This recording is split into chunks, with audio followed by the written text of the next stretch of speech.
Eu sou Graciele Santos, fisioterapeuta, especialista em fisioterapia neurofuncional pelo Hospital Israelita Albert Einstein e pela Abrafim, Associação Brasileira de Fisioterapia Neurofuncional, e mestra em Ciências da Saúde pela Universidade Estadual de Santa Cruz.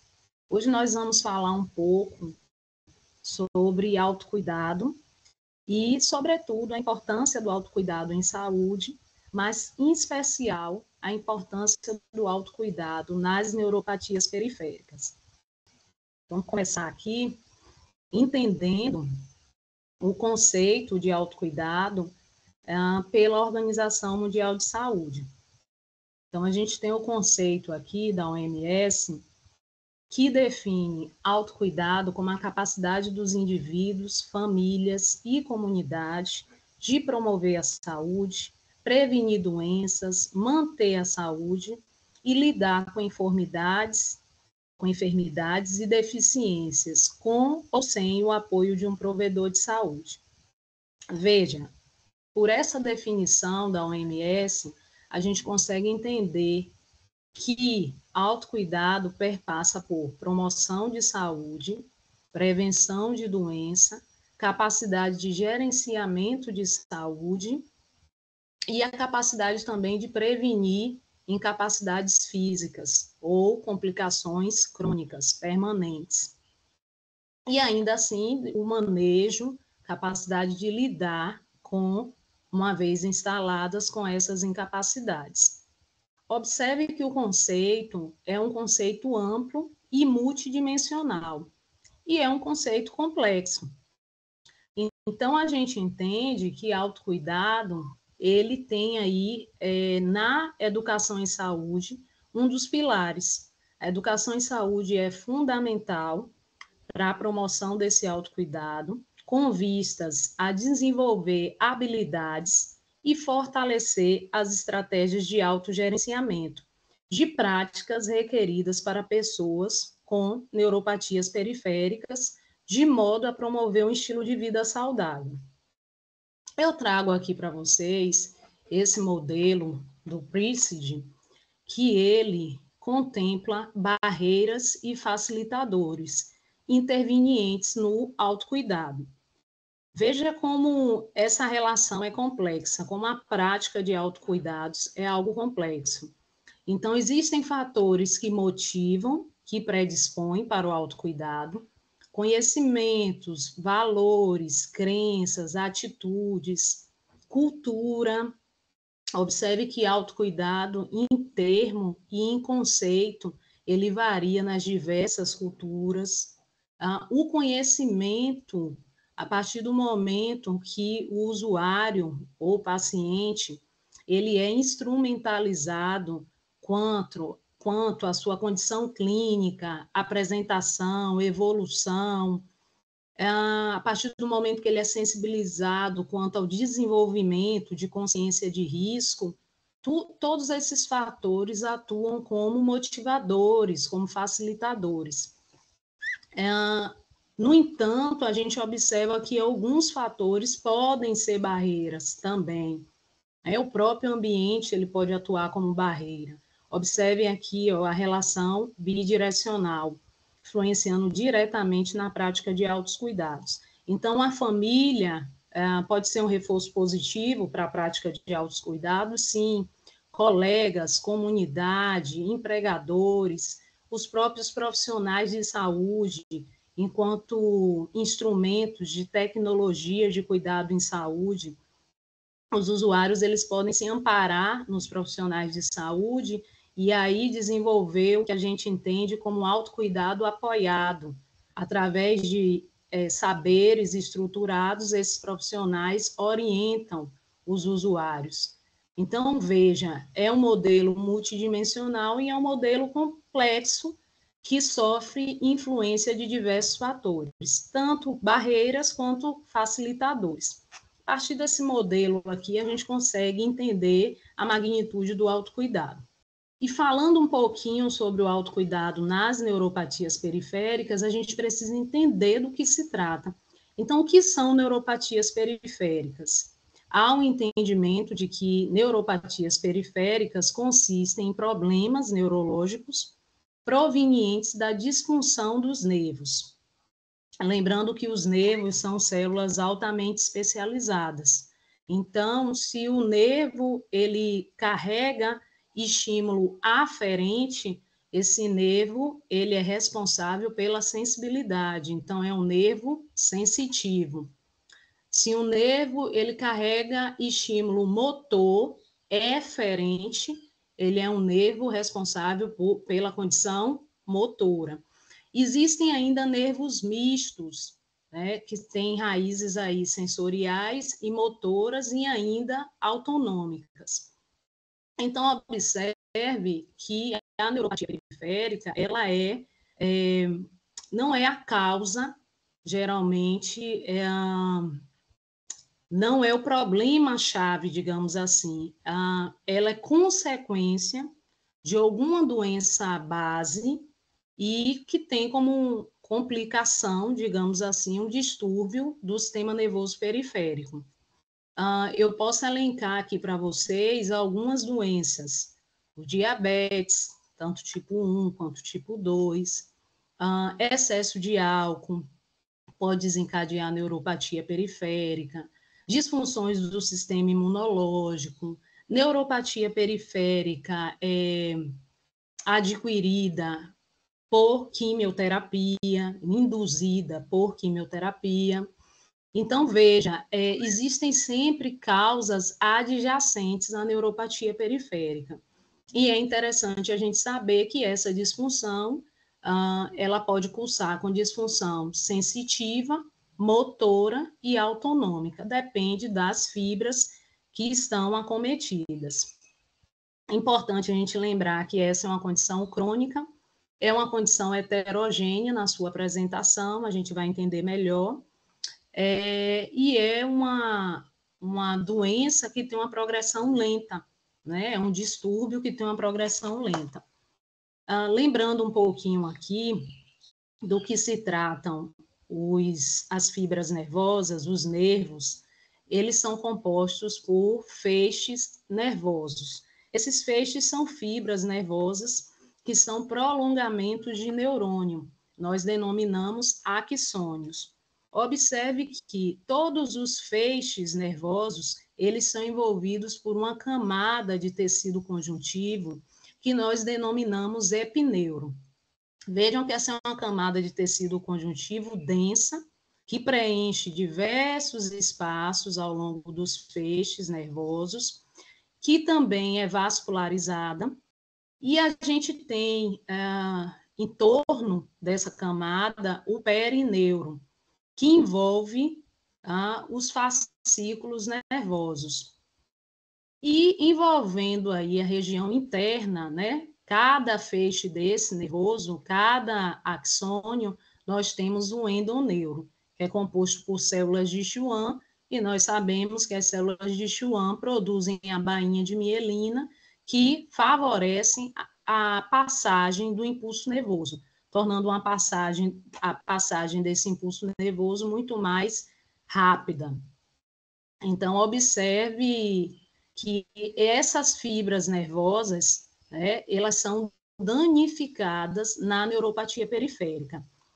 O mecanismo fisiopatológico, ele pode modificar um pouco, mas, em suma, ele consiste em lesões, e essas lesões, elas cursam com diminuição da circulação, né, da fibra nervosa.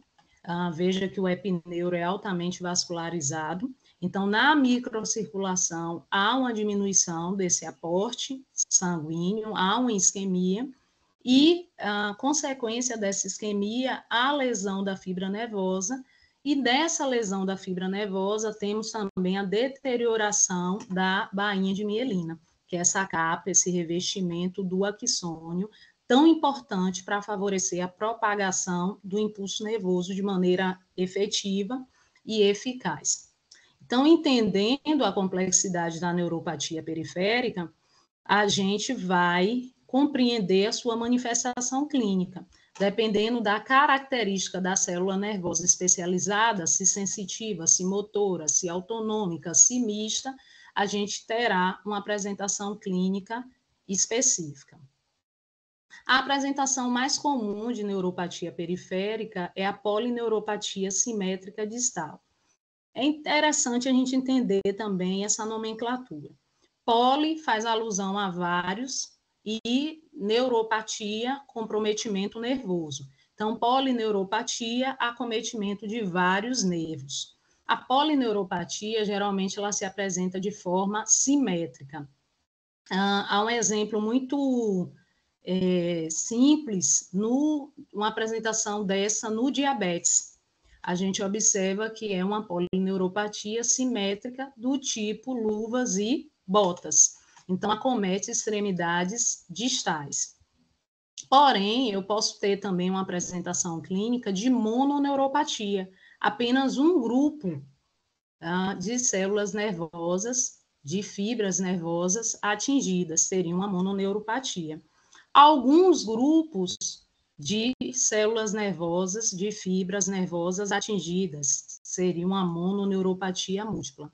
Então, a apresentação clínica, ela varia. Porém, vale destacar aqui para vocês o tipo de apresentação clínica mais comum, que é a polineuropatia simétrica distal. Essa em luvas e botas, muito comum nos diabéticos. Ela é predominantemente sensorial, ela tem uma progressão lenta e depende, claro, da extensão da lesão aí nas fibras nervosas. É interessante a gente lembrar a sintomatologia. Então, os pacientes, os usuários, geralmente reportam parestesias, aquela sensação de formigamento nas extremidades, picadas ou choque, disestesias, sensação desagradável, por vezes dolorosas, a própria dor, que nós entendemos como uma dor neuropática, quando já há lesão da fibra nervosa, essa dor ela piora à noite, tem uma sensação de picada, de queimadura. Em alguns casos, as alterações não são apenas sensitivas, mas também são alterações motoras. Então, a gente observa diminuição de sensibilidade superficial, tátil, sensibilidade profunda, vibratória, sensibilidade profunda, propriocepção.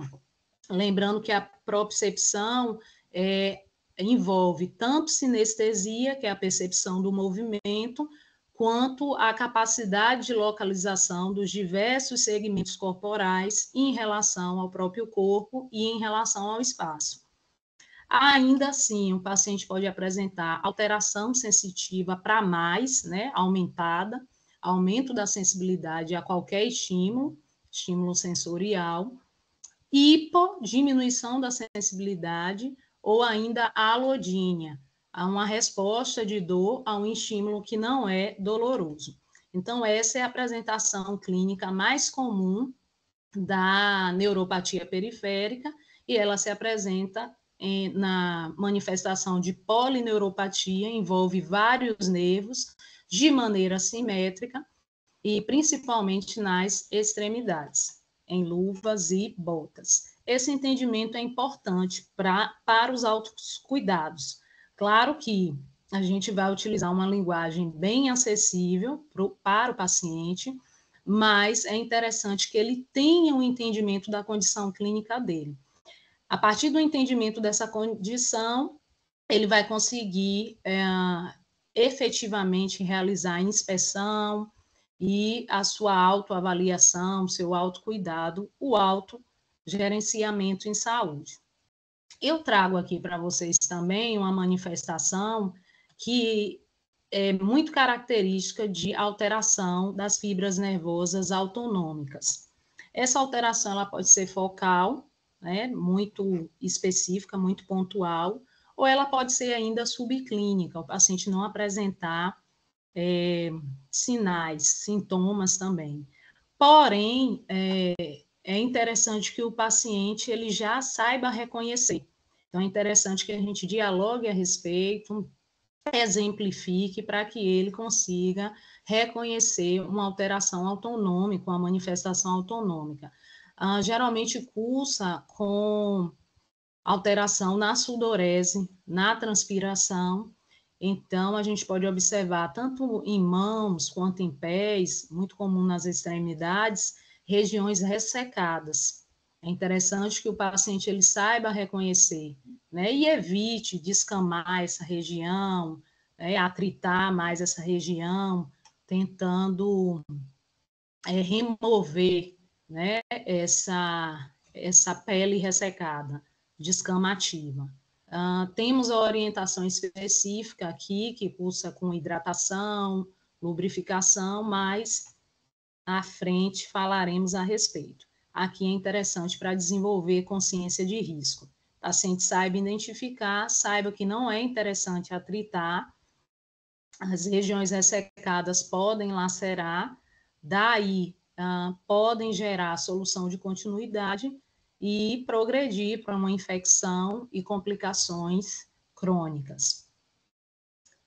Falamos então até aqui, entendemos que a neuropatia ela pode ser apenas sensorial, ela pode ser apenas motora, geralmente ela é mista, sensório-motora, e em alguns momentos ela tem um componente autonômico. É interessante a gente lembrar da biomecânica do pé, especificamente, pois nos autocuidados a gente sempre orienta os pacientes quanto à inspeção, tanto das mãos quanto dos pés, inspeção de todo o corpo, na verdade, mas em especial para as extremidades, e os pés, eles suportam aí uma carga corporal muito grande, na verdade, a carga do nosso corpo, né, dividido aí para cada pé, 50% para cada pé. E quando a gente observa o próprio formato do pé, a gente entende que os principais pontos de pressão passam aqui, como se a gente estivesse desenhando um triângulo aqui no pé invertido. Então, o calcâneo, calcanhar, importante ponto de pressão.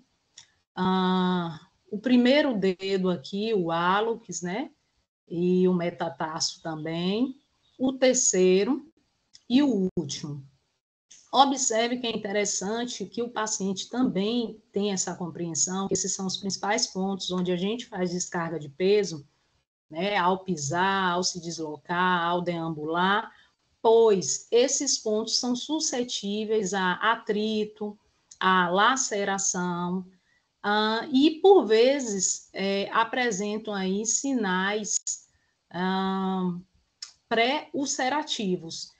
Então, é interessante que o paciente saiba identificar uma hiperqueratose, né, um excesso de produção de queratina no extrato córneo, né, da pele, no extrato mais superficial da pele, como uma resposta fisiológica protetora a uma região que está tendo muito atrito, ou calosidades, ou bolhas, ou até mesmo regiões com hiperemia, com aumento de temperatura local, regiões avermelhadas. Então, é interessante que ele tenha uma atenção especial para todo o pé, porém se atente nesses pontos que, digamos assim, são pontos críticos e que são importantes, né, para a própria marcha, para a própria biomecânica do caminhar. Importante também que o usuário ele tenha consciência que há uma predisposição para aqueles que têm acometimento nos nervos periféricos, os neuropatas, há uma predisposição à redução somatosensitiva, a redução da capacidade somatosensorial. Essa redução leva a alterações no controle postural. Ora, o déficit sensitivo, ele implica na instabilidade postural. Lembre-se que existem vias que são predominantes para manter a nossa capacidade de equilíbrio, né? Equilíbrio do nosso corpo. Existem vias sensoriais, posso destacar aqui o sistema visual, sistema vestibular, o sistema somatosensorial, proprioceptivo. Então, há uma relação entre alteração déficit sensitivo com instabilidade postural. Por que é interessante que o usuário saiba disso? Devido ao risco de quedas. Então, é interessante ele desenvolva essa consciência de risco e que a gente consiga atuar, mitigar nesses fatores de risco também para quedas. O próprio usuário fique atento para que a gente consiga controlar, né, esse risco de quedas. Então, o autocuidado, ele começa pela inspeção, e essa inspeção necessita ser diária. Nós sempre orientamos os pacientes a se auto-inspecionarem, tanto nas mãos quanto nos pés, espaços interdigitais, secar esses espaços após o banho e diariamente observar esses espaços, porque são espaços aí propícios para o desenvolvimento de infecções, inclusive micoses, infecções fúngicas. Então, observar atentamente, secar esses espaços, observar sinais pré-úlceras, como eu mencionei agora há pouco, bolhas, regiões avermelhadas com aumento de temperatura local, calos de sangue, calosidades com fissura, edema, né? Aumento de volume, rachaduras, feridas. Então, ter aí nessa inspeção uma atenção especial para esses sinais. Ficar atento também a arranhões, procurar pontos endurecidos nesses pés, olha a hiperqueratose aqui, o excesso, né, de queratina, que é algo fisiológico, é algo até protetivo, nosso corpo reage dessa forma, produzindo mais queratina frente a regiões que sofrem muito atrito. A necessidade também de observar as palmilhas, se essas palmilhas estão, de fato, sem pregueamentos, se não há objetos estranhos, né, nos calçados, né, inspecionar esses calçados diariamente. Esses calçados, eles precisam ser confortáveis. Geralmente, a gente indica calçados que tenham um apoio no calcanhar, porque aqueles calçados livres, né, aquelas sandálias livres, sem esse apoio no calcanhar, o usuário, por vezes, ele pode perder, né, o calçado pela fraqueza da musculatura intrínseca dos pés, enfim, e pode gerar lesão. Então, a gente pede que tenha esse cuidado. Cuidado com as unhas também, lixe as unhas, né, ao invés de cortá-las. E se a opção for realmente por cortá-las, que as cortem em linha reta. Evite estar cortando borda, canto de unha. Importante a inspeção dos pés, né? Aqui na figura vocês têm acesso ao arco aqui, né, medial dos pés. Importante higiene, autocuidado também perpassa por higiene pessoal, então é importante, né, a limpeza adequada, né, dos pés, das mãos, como um todo, na verdade. O sabonete neutro, ele tem um potencial aí mais fisiológico, então é melhor que o paciente utilize um sabonete neutro. De novo, reitero a importância de secar bem.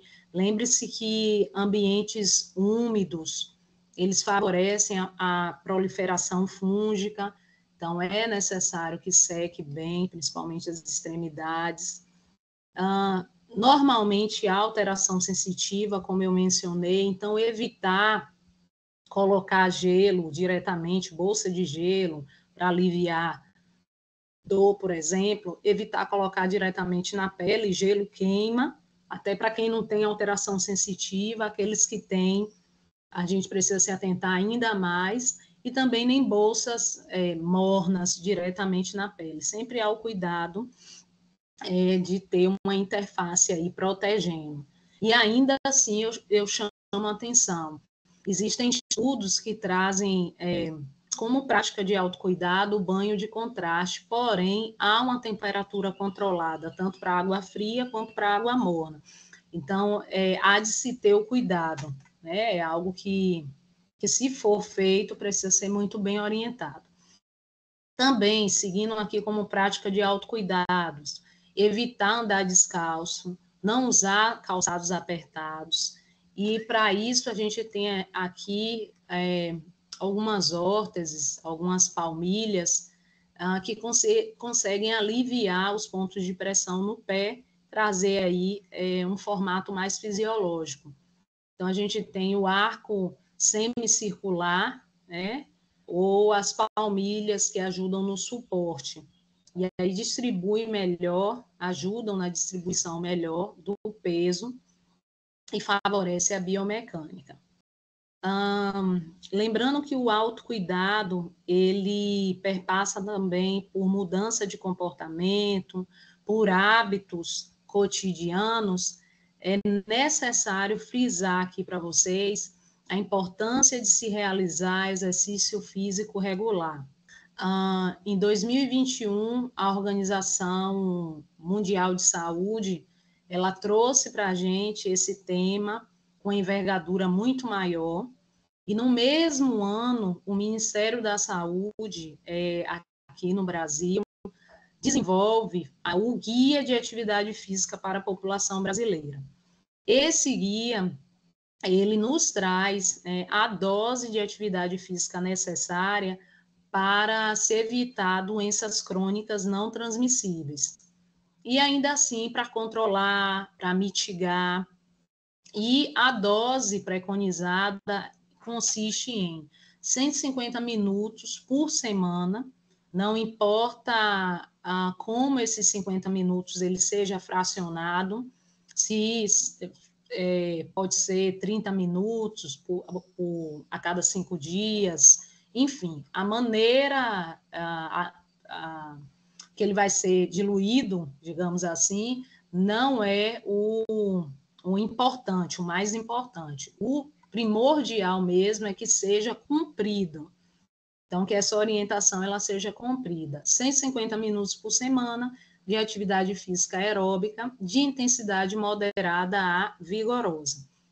Com essa dose aqui de atividade física semanal, já é o suficiente para diminuir morbimortalidade, para o manejo dessas condições crônicas e para prevenir complicações secundárias e novas doenças crônicas não transmissíveis. Então, veja, é interessante que o indivíduo com neuropatia periférica, ele mude hábitos, comportamentos, tente estar com um peso, digamos assim, dentro da normalidade, porque já vimos a consequência do sobrepeso também para o impacto do equilíbrio, da descarga de peso nos membros inferiores, a sobrecarga que isso pode causar, sem contar todo o distúrbio metabólico.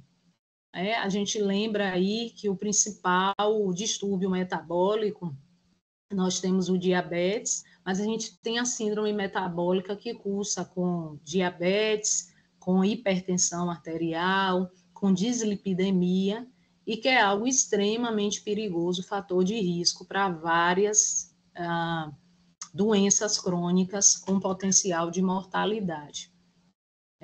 Então, é importante essa orientação aqui, que seja praticado esse autocuidado, 150 minutos de atividade física aeróbica.